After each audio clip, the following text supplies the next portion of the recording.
Neću izbaciti do... Da li imaš minut kad? Sad tebi kažu. Vlado. Sad tebi kažu.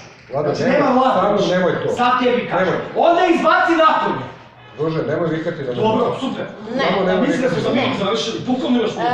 Marija, ja imam velikih problema u veću od strane člana veća koji me tera Izađi napolje, ja se napolje. njemu nisam obratila. Ma izađi napolje, idiote!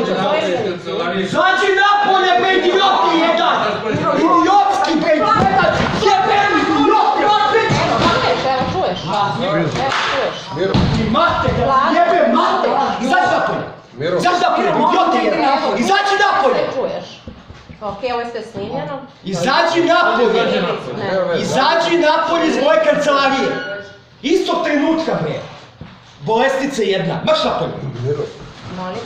a ja te lepo zamoljavam, izađi. Evo radi mene, ako hoćeš izađi, molim. A čekaj, šta sam uradila? Molim. Ma izađi napolje, idioto, jedan idiotski! Ajde. To što tebe ovaj kreten drži, jesi bolesna u glavu! Koji kreten?